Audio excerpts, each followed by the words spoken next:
Musiqa ma'naviyat bezagi. San'atlar ichida o'zining jozibasi, ohangraboligi bilan ajralib turadigan musiqa san'ati ham bir qancha janrlarga bo'linib ketadi. Ana shulardan birisi estrada yo'nalishi. Bugungi kunda biz muxlislar albatta O'zbekistonimizni mashhur qilgan eng chiroyli ovozga ega bo'lgan ustoz estrada xonandalar bilan faxrlanamiz. Ularning qo'shiqlarini tinglaganimizda estrada san'atining jozibasidan g'ururlanamiz. Bugun estrada san'ati haqida fikrlar yuritamiz. Estrada janrining dastlabki rivojlanish, dastlabki shakllanish tarixi qanday O'zbekistonda?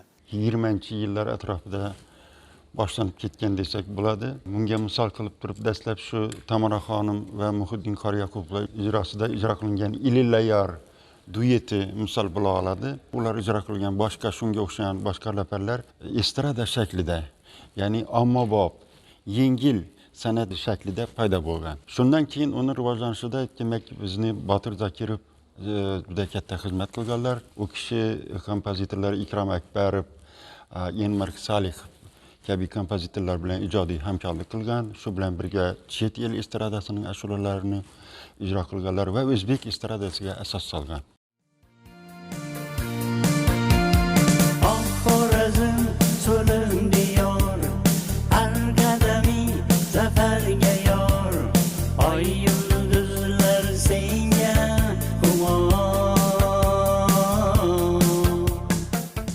Yusufboy Jumaniyozov hozirda vohadagi estrada san'atini targ'ib etib kelayotgan ijodkorlarning eng yoshi katta vakili hisoblanadi. U hozir 67 yoshda. Oilada estrada ijodkorligining bardavomligiga sababchi bo'ldi. Xonandaning o'g'li va ukalari estrada yo'nalishida ijodiyot olib boradilar.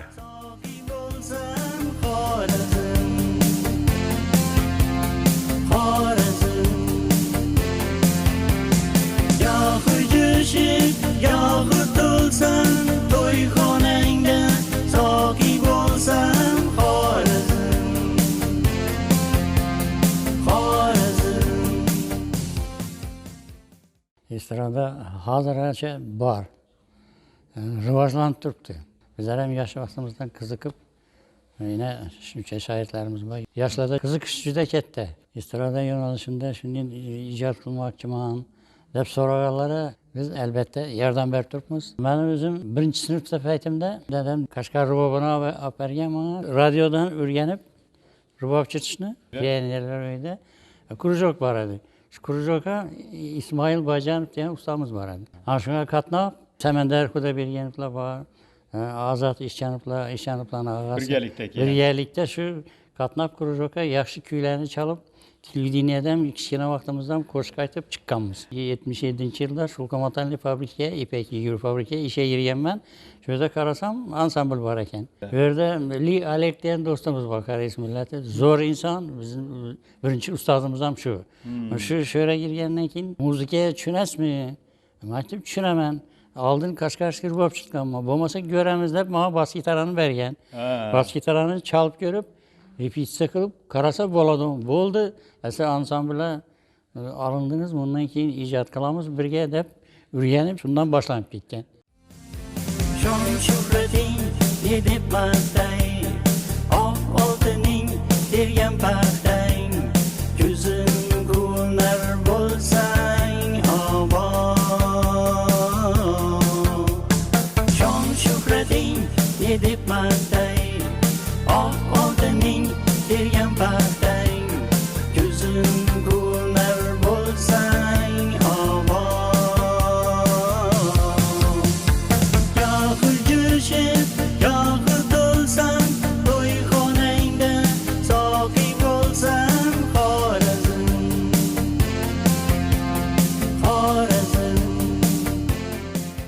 Estrada ko'ngil ochar, ommaviy, badiiy, adabiy, musiqiy, raqs va boshqa tomoshaviy janr va ko'rinishlarning ifodasi yoki tor ma'nodagi sahnaviy professional san'at turi. Estrada san'ati xalq og'zaki ijodi namunalar asosida kelib chiqqan bo'lsa-da, muayyan tijorat ommabop san'at turi sifatida 19-asrda Yevropa yirik shaharlarining demokratik ijtimoiy madaniy muhitida yuzaga kelgan. Xorazm vohasida shakllangan dastlabki estrada guruhlari va xonandalik faoliyati o'tgan asrning 80-yillariga borib taqaladi.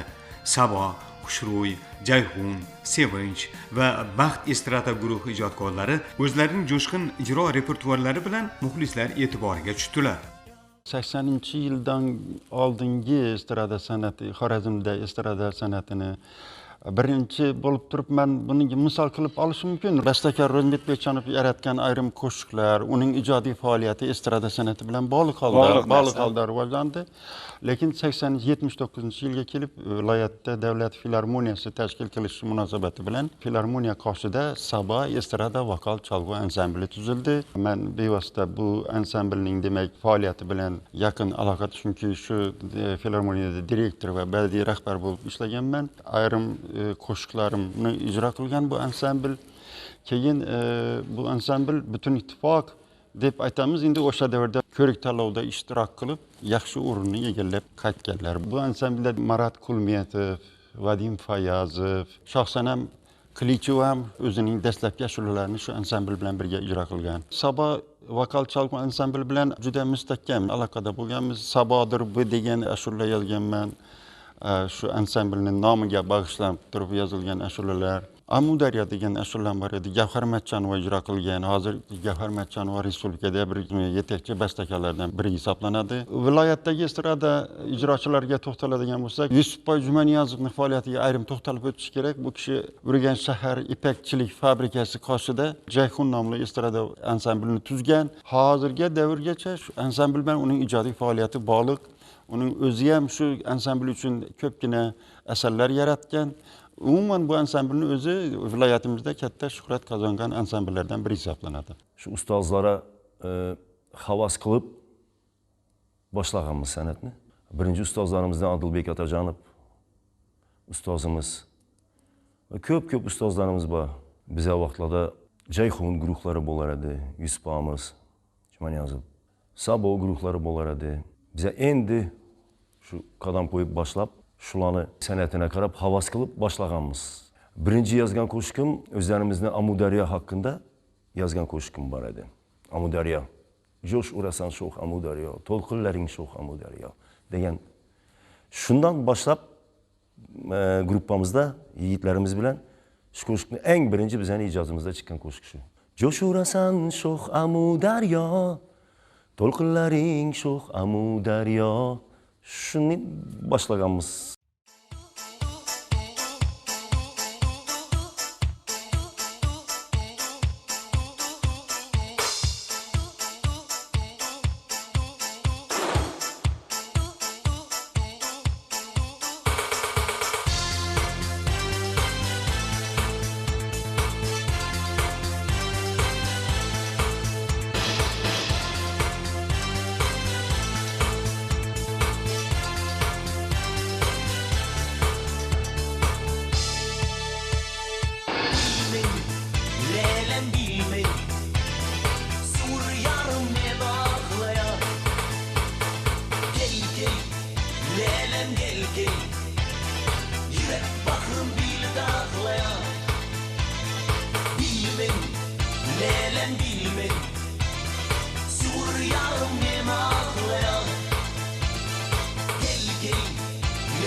Estrada san'atining ijodiyoti voha madaniy hayotida muhim ahamiyatga ega ravishda rivojlangan. Chunki ko'p millatli elda estrada san'atining mavjudligi odatiy holga aylanib, milliy totuvlikka, hamjihatlik va an'analar bardavomligiga xizmat qilib kelmoqda.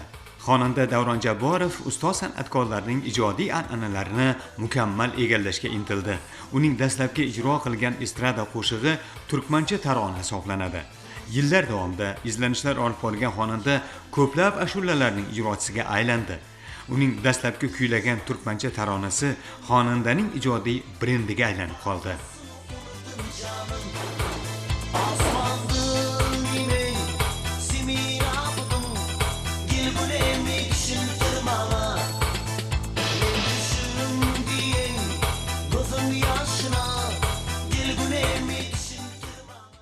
...86 yıl, 87 yılları bizler Türkmenistan'a safar kılganımızda Türkmen dostlarımız ham şu qo'shiqlarni aytdi. Ruslar, Tatarlar konsertga git brigada bo'lib konsert qo'ygan vaqtlarimizda shu qo'shiqqa ishqimiz tushib qoldi.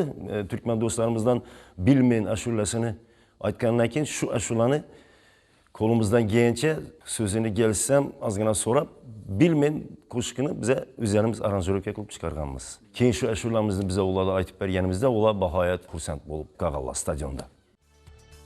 Estradaning asosiy shakli maxsus joylarda muntazam o'tkazib turiladigan estrada konserti hisoblanadi. Estrada ijodiyoti bir yoki bir nechta ijodkorlar hamkorligida amalga oshiriladi. Ijrolar badiiy tugal, turfa mazmunga ega kichik chiqishlar bo'lib, ifoda vositalarining lo'ndaligi va yorqinligi bilan ifodalanadi.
O'zbekiston xalq artisti Botir Zokirov qo'shiqlari yorqin va jozibadorligi bilan e'tiborni tortadi.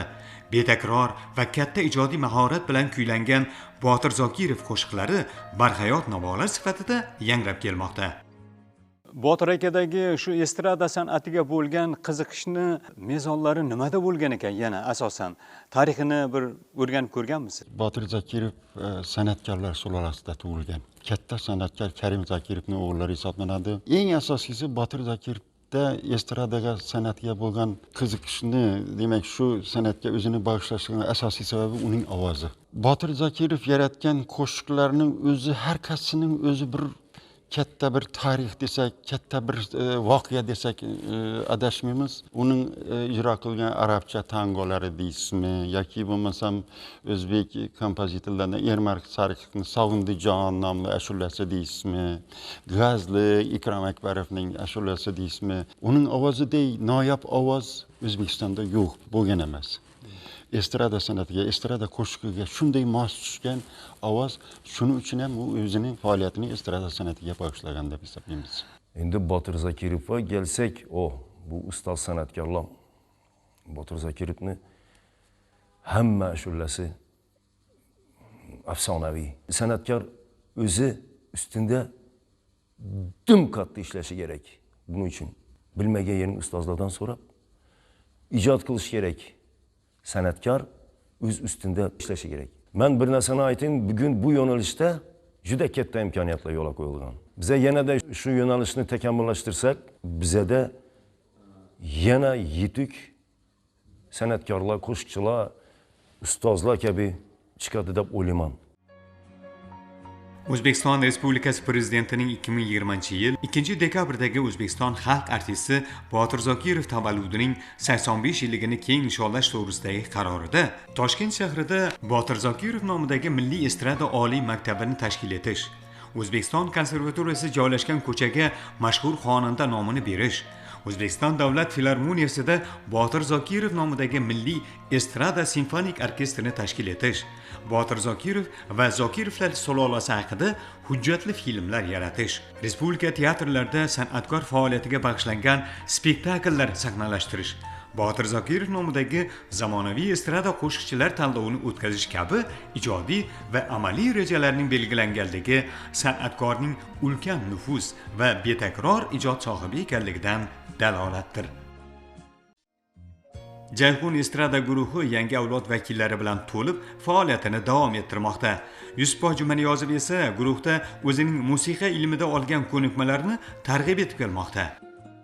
Bu diyorda sensiz oromim yo'q, go'zal bu bog'da o'ldilarom yo'q. Ey dilarom, ko'zlarim yo'lingdadir hamon, nega yo'qsan, nega yo'qsan, nega yo'qsan hamon degan qo'shiqimiz bor. Botir Zokirovning hayolimda degan qo'shiqi bor edi. Bu paytda uni hali bizni oblastda hech kim kuylamagan, lekin biz shuni kuylab chiqarib Toshkentdan aytib berganmiz. Estrada ansambllarimiz juda ko'p edi. Hozir ham saqlanib qolganlaridan mana Sabo guruhi bor, Qo'shro'y guruhi mana Davron Jabborovniki, ishonch guruhi Adilbek Atajonovniki, baxt guruhi Kamoljon Artiqmatyakovlarniki, Kamoljon Nurullayevlarniki. Shu guruhlar hozirdan bor. Yalla ansamblillarini, gruppa original ansamblillarini sevib eshitar edik. Shunga qarab o'zimizni qo'shiqlarini ham chiqarardik, lekin xalqimiz juda yaxshi qabul qilar edi. Hozir ham yoshlarimiz shuni davom qilib turibdilar. Yog'i to'lsan to'yxonangda, soqiy bo'lsan Xorazm, Xorazm.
Marat Qulmetov Xorazmda taniqli estrada xonandalaridan biri. U hozirgi paytda Urganch shahridagi Birinchi son bolalar musiqa va san'at maktabida estrada xonandaligi yo'nalishida yoshlarga saboq berib kelyapti. Estrada xonandaligining ijodiyotdagi asosiy hamohanglik gitara chalg'usi bilan shakllanadi. Maktab o'quv soatlarida ushbu cholg'uning amaliy mashg'ulotlari olib boriladi.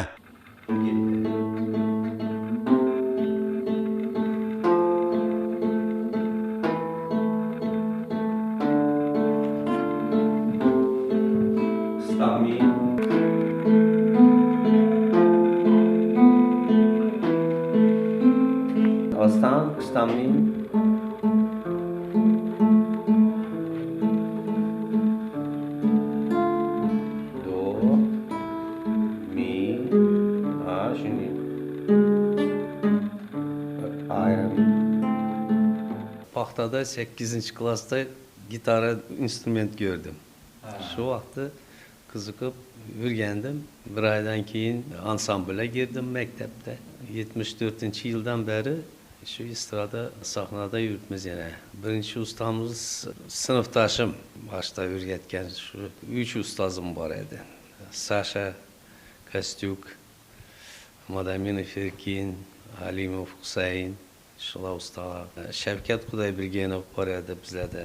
Sevinch ansambl ochgan vaqtda Dom kulturada ishladik. So'ng Yalla ansambl, Farruh Zakirov, Rustam Ilyasov, Abbas Aliyev birga gastrolda bo'ldik.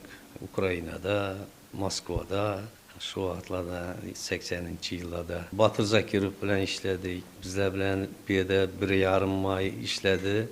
So'ng Toshkentga borib, Toshkentda ham ishladik. Botir Zakirov ko'p narsani o'rgatdi. Aytilishi, sahnani madaniyati, bu tarix bu. Buni yoddan chiqarmash kerak. Marat Xulmetov Sabo estrada ansamblida faoliyat yuritgan. Ijodiy faoliyati davomida ko'plab taniqli san'atkorlar, estrada guruhlari va mashhur bastakorlar bilan hamkorliklar qilgan. Yalla, Sado kabi mashhur estrada ansambllarining xonandalari bilan ijodiy muloqotlarda bo'lgan. Ders o'tganda men klassika ko'rsataman. Klassika gitarani ishlab chalishni, klassika etyudlarni, nokturlarni, preludiya, qo'shiqni aytishni qiziqtiraman. Bular uyaladi, tona tushmaydi, shuni o'rgataman. Ovoz sozlash bo'lmandan. Hamda ansambl bor maktabda.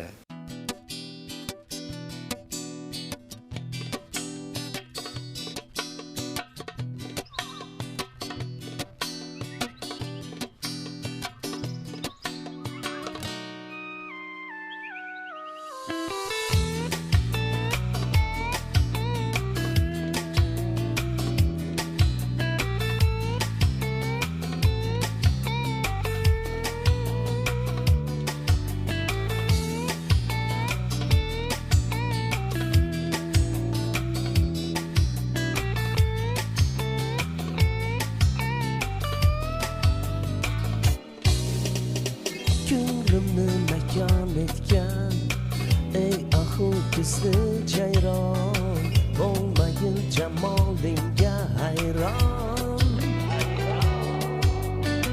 Nechun men seni avval uchratmagan ekanman, o'ylanaman nechunmi har on. Kelaman kelmading nega endi, qiynaysan yon jonimni nega endi. Bir sanab netay nozlaringni.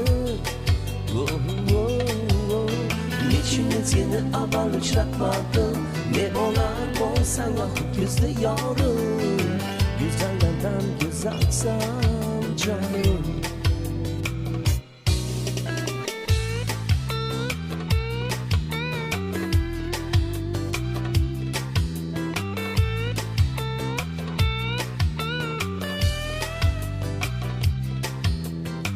Ko'nglim olgan pari qiz, yurakka ot solgan qiz, o'xshaysan olti kunli oyga. Shu pari mani ko'nglim, aytolsam yurak sirim, tinglashni istamaysan nega? Kelaman deb kelmading nega endi, qiynaysan yo jonimni nega endi. Bir sanab netay nozlaringni. Nechun men seni avval uchratmadim, ne bo'lar bo'lsang oq ko'zli yorim, go'zallardan go'zalsan jonim.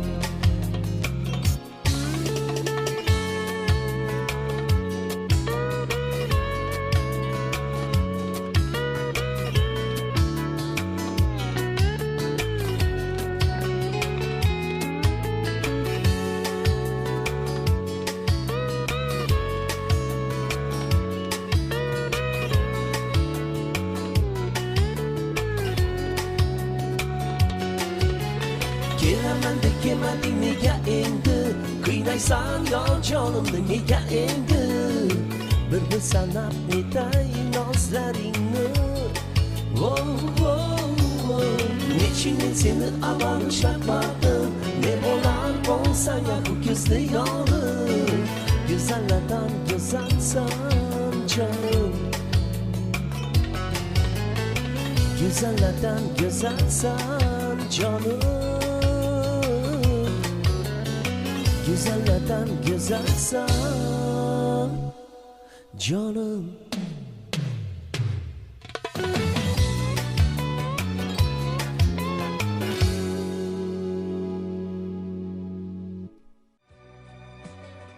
Yevropa estrada tomoshalari dastlab kafe va restoranlarda, keyinchalik teatr sahnalariga moslashtirilgan. Hozirda estrada sahnalarida monolog va hajviy hikoya kabi nutq janri, shuningdek sirk, teatr miniatyurasi, qo'g'irchoqbozlar va pantomima ijrolarining hamohangligi ham mavjuddir.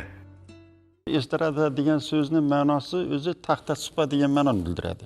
Masalan, Taxta supa deganimiz bu sahna. Tomoshabinlar pastda o'tiradi, taxta supa sal balandda joylashadi. Shuning uchun estrada san'ati demak shu taxta supada, demak sahnada rivojlangani uchun ham estrada deb aytiladi. Har davlatda o'zining nomi bilan, Angliyada misol uchun unga music hall deb aytishadi. Fransiyada kabare degan nomlari bor. Amerikada show degan nom bilan yuritiladi. Har qaysi davlatda demak o'zining nomi bilan estrada san'ati umuman yengil muzika janri hisoblanadi, ommabop janr hisoblanadi. Shu jihatdan ham u tomoshabinlar orasida tez tarqaladi. O'zbek estradasi ham xuddi shunday. Botir Zakirovdan tashqari Luiza Zakirova, Ra'no Sharipova, Eson Qandov, Mansur Toshmatov singari vakillar bor estradamizning. Ularning xizmatlarini, ularning nimalarni e'tirof etishga to'g'ri keladi. hozirda O'zbekistonda estrada san'atini rivojlantirish, estrada jamoalari va yakka ijrolar faoliyatini muvofiqlashtirish kabi yo'nalishlarda targ'ibotlar olib boriladi. Har qanday ijodiyot sayqal bilan takomillashadi. Biz bugun e'tirof qilgan san'at yo'nalishi estrada san'atida ham ana shu ijodiyotni, ana shu hamkorliklarni ko'rishimiz mumkin. Iste'dodli san'atkorlarimiz estrada san'atini dovrug'ini oshirib, o'zlarining chiroyli hamkorlik doiralarini kengaytirib, milliy madaniyatimiz, milliy ma'naviyatimiz rivojiga yuksak hissa qo'shadi degan niyatdamiz.